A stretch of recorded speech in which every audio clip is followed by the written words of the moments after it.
Bismillahirrahmanirrahim. Nahmaduhu wa nusalli ala rasulihil karim amma ba'd. Insyaallah pada kesempatan ini kita akan melanjutkan kembali pembacaan kitab At-Tibyan fi Adabi Hamalatil Quran yang ditulis oleh Al-Imam An-Nawawi rahimahullahu ta'ala. Kita telah sampai kepada faslun fasal fit tayammumi li qiraatil Quran. Di dalam bertayamum untuk membaca Al-Quran. Idza apabila lam yajid tidak mendapati siapa al-junubu orang yang junub awil haidu atau orang yang haid tidak mendapati ma'an air tayammama hendaknya dia bertayamum. Jika orang yang haid dan orang yang junub itu ingin melakukan sholat atau ingin membaca Al-Quran kok dia tidak mendapati air, maka hendaknya dia bertayamum. Sebab tayamum bagi orang yang enggak ada air itu sama posisinya seperti mandi besar dan wudhu. Sehingga setelah tayamum orang yang haid dan junub tadi boleh membaca Al-Quran dan boleh melakukan sholat. Wa yubahu dan boleh lahu baginya haid junub tadi boleh al-qiraatu membaca Al-Quran wa sholatu dan sholat wa ghairuhuma dan selain daripada keduanya.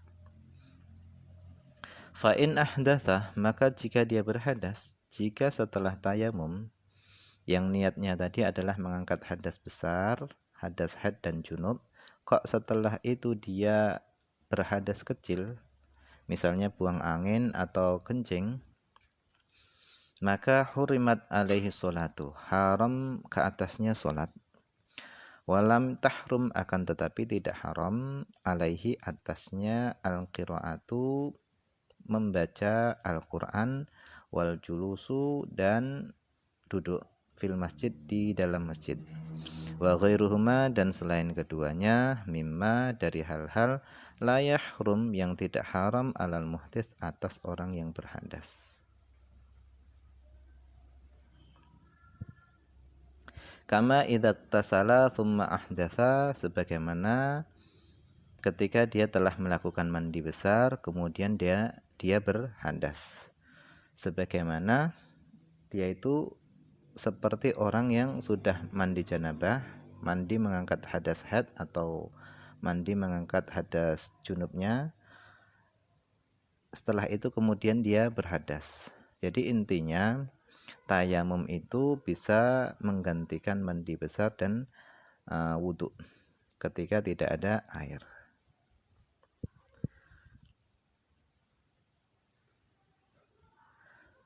Wahada adapun permasalahan ini itu mimma termasuk daripada hal-hal yus'al anhu yang ditanyakan darinya wa yustaghrabu dan dianggap aneh. Jadi permasalahan ini adalah termasuk hal-hal yang ditanyakan dan dianggap aneh.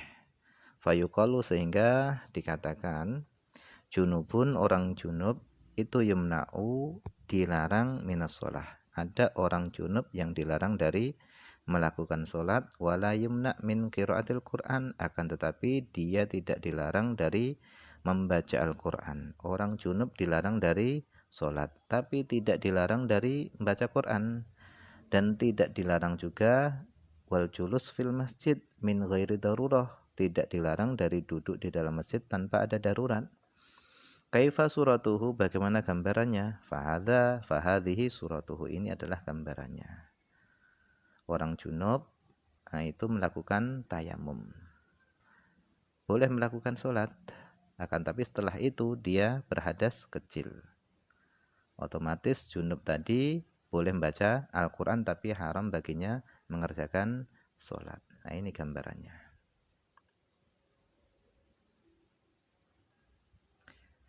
Thumma kemudian la farqa tidak ada perbedaan fima dzakarnahu pada apa yang telah kami sebutkan baina tayammumil junub antara tayamumnya orang junub fil hadari ketika berada di rumah was safari dan ketika melakukan perjalanan. tidak ada perbedaan dari apa yang telah kami sebutkan antara tayamumnya orang yang berada di rumah dan ketika perjalanan enggak ada perbedaan. Wa dzakara ba'du ashabi Syafi'i, dan telah menyebutkan siapa ba'du ashabi Syafi'i, sebagian para pengikut ulama-ulama yang mengikuti mazhab Syafi'i itu menyebutkan annahu, bahasanya idza tayammama fil hadar, apabila seorang itu tayamum di rumah, istabah sholata, maka boleh baginya mengerjakan sholat. Wala yaqra'u ba'daha, akan tapi tidak boleh membaca Al-Qur'an ba'daha, setelah mengerjakan sholat. Wala yajlisu, dan tidak boleh juga dia duduk fil masjid, di dalam masjid. Wasahih, akan tapi pendapat yang benar, yang sahih itu adalah jawazu dzalika, boleh duduk di masjid dan boleh membaca Al-Qur'an kama qaddamnahu, sebagaimana penjelasan yang telah kami dahulukan.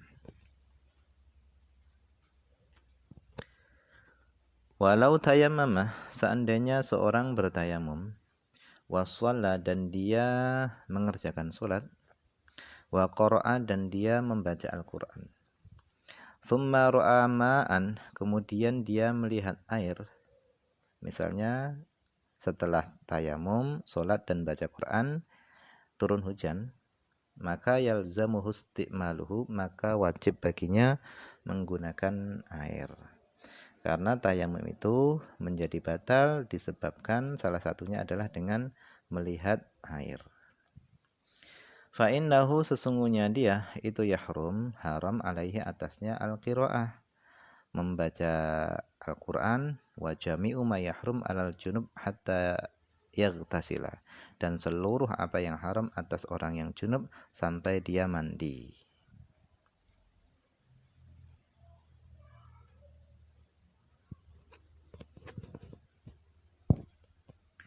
Walau tayammama, seandainya seorang bertayamum, wa shalla, dan dia mengerjakan sholat, wa qara'a, dan dia membaca Al-Qur'an, thumma aradat tayammuma, kemudian dia ingin bertayamum, li hadatsin, untuk hadas, karena sebab hadas, au li faridatin ukhra, atau untuk melakukan kefarduan yang lain.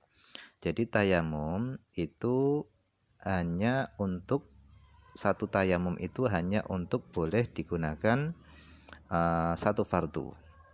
Untuk melakukan fardu yang lain, meskipun tayamumnya itu belum batal, maka tetap harus melakukan tayamum lagi.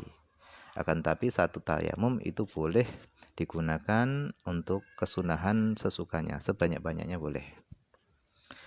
Au li ghairihima, atau untuk selain daripada keduanya. Seandainya seorang tayamum, kemudian dia melakukan sholat dan dia membaca Al-Quran, kemudian dia ingin melakukan tayamum untuk hadas, atau untuk melakukan tayamum tadi untuk melakukan kefarduan yang lain, atau selain keduanya, fa innahu, sesungguhnya dia la yahrum, tidak haram, alaihi, atasnya, al-qira'atu, membaca Al-Quran, ala madhabis sahih, menurut madhab yang sahih, wal mukhtar, dan madhab yang dipilih.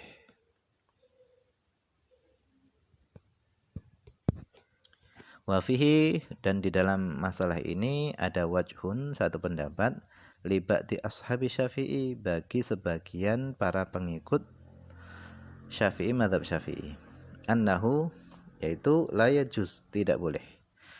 Wal ma'ruf, akan tapi yang pendapat yang ma'ruf itu al-awalu, yaitu boleh. Amma idza lam yajidil junubu ma'an wala turaban, adapun idza, apabila lam yajid, tidak mendapati, siapa al-junub, orang yang junub, tidak mendapati ma'an, air, wala turaban, dan debu. Orang yang junub tidak mendapati air untuk wudu dan tidak mendapati debu untuk tayamum, fa innahu, maka hendaknya dia yusolli, sholat. Sholatnya tadi li hurmatil waqti, untuk menghormati waktu, ala hasabi halihi, sesuai dengan keadaannya, semampunya. Orang yang junub dia untuk melakukan mandi besar nggak ada, untuk tayamum juga nggak ada, dia tidak mendapati air dan dia tidak mendapati debu, maka bagaimana? Maka hendaknya dia sholat li hurmatil waqti semampunya dia. Karena setelah itu dia nggak berdosa. Wa yahrum, dan haram alaihi atasnya al-qiraatu, membaca Al-Quran haram, kharija sholat, di luar sholat. Kalau di dalam sholat tadi boleh, bolehnya hanya membaca Fatihah. Wa yahrum, dan haram alaihi atasnya ayyaqra'a, membaca fi sholati, di dalam sholat, ma zada alal Fatihah, bacaan yang lebih daripada surah Fatihah. Haram atasnya membaca di dalam sholat bacaan yang lebih atas Fatihah, bacaan Al-Quran maksudnya. Wa hal yahrum alaihil qira'ah al-Fatihah, dan apakah haram baginya membaca surah Fatihah? Fihi, di dalam permasalahan ini ada wajhani, ada dua pendapat. Wasahih, pendapat yang sahih, yang benar, al-mukhtaru, yang dipilih adalah annahu la yahrum, bahasanya dia tidak haram. Bal yajib, bahkan wajib membaca surah Fatihah. Fa inna sholata, karena sesungguhnya salat, la tasihu, tidak sah, illa biha, kecuali dengan membaca Fatihah.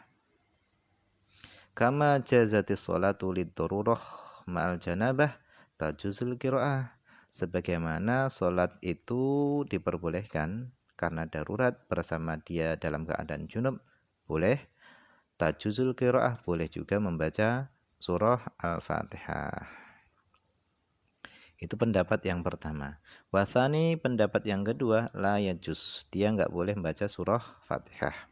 Bal, akan tetapi, yakti, hendaknya dia membaca bil adhkar, zikir-zikir, allati, yang yakti, membaca biha, zikir-zikir tadi, siapa? Al-ajizu, orang yang tidak mampu.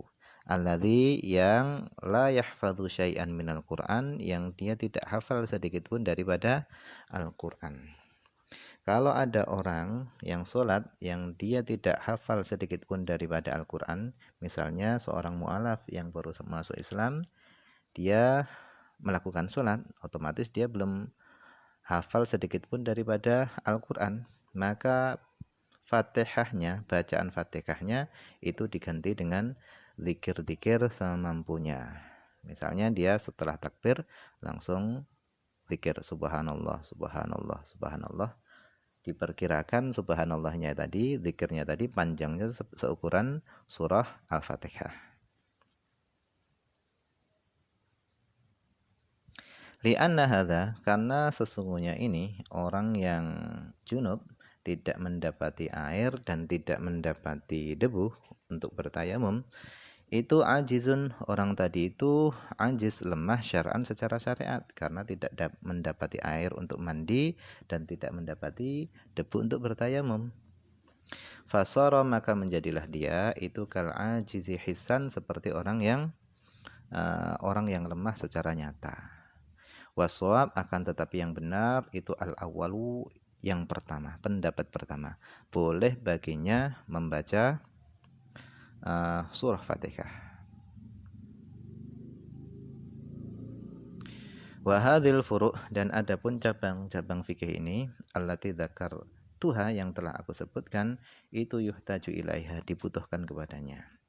Falihada, oleh karenanya, asyartu ilaiha, aku mengisyaratkan kepada furu' tadi, bi aujazil ibarat, dengan ungkapan yang sangat singkat.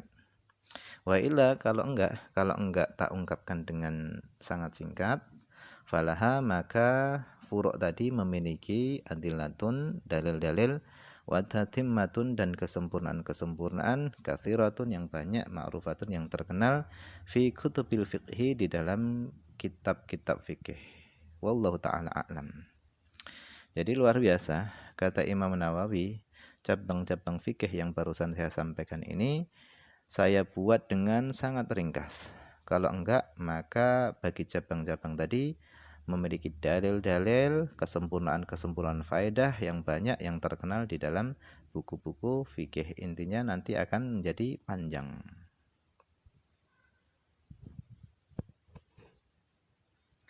Faslun fasal fi amakini qiraatil Quran. Di dalam tempat-tempat yang digunakan untuk membaca Al-Quran. Wa yustahabbu dan disunnahkan ayyakunal qiraatu adanya pembacaan Al-Quran itu fi makanin di tempat nadhifin yang bersih mukhtarin yang dipilih. Walihada oleh karenanya istahabba mensunahkan. Siapa jama'atun sekelompok jamaah minal ulama daripada ulama mensunahkan al-qira'atah pembacaan Al-Quran itu adanya fil masjid di dalam masjid. Jadi sunnah membaca Al-Quran itu di dalam masjid. Kenapa? Liqaunihi karena keadaannya membaca Al-Quran di dalam masjid itu jami'an mengumpulkan linnadhafah kepada kebersihan wa syarafil buq'ati dan kemuliaan tempat. Karena di dalam membaca Al-Quran di dalam masjid itu mengumpulkan dua perkara. Yang pertama bersihnya tempat, yang kedua kemuliaan tempat. Wa muhasilan dan bisa menghasilkan li fadilatin ukhra kepada keutamaan yang lain. Wa iya itu adalah al-i'tikafu, itu adalah i'tikaf. Fa innahu karena sesungguhnya yambaghi hendaknya likulli jalisin bagi setiap orang yang duduk fil masjid di dalam masjid hendaknya dia ayyan wil i'tikafa, hendaknya dia berniat i'tikaf.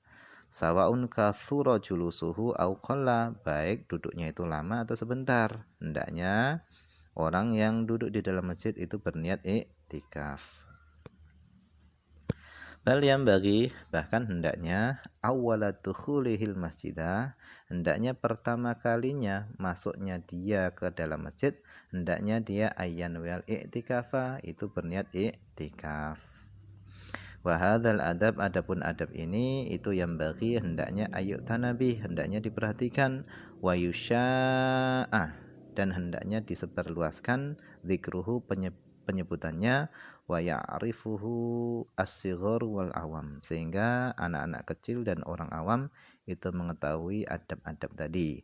Fa innahu karena sesungguhnya adab tadi itu mimma dari hal-hal termasuk daripada hal-hal yughfal anhu yang dilalaikan. Wa amal qira'atu fil hamam wallahu a'lam. Ini saja yang bisa dibaca pada kesempatan ini, semoga ada manfaatnya. Tentunya banyak kekurangan karena keterbatasan saya sendiri. Akhir kalam, assalamualaikum warahmatullahi wabarakatuh.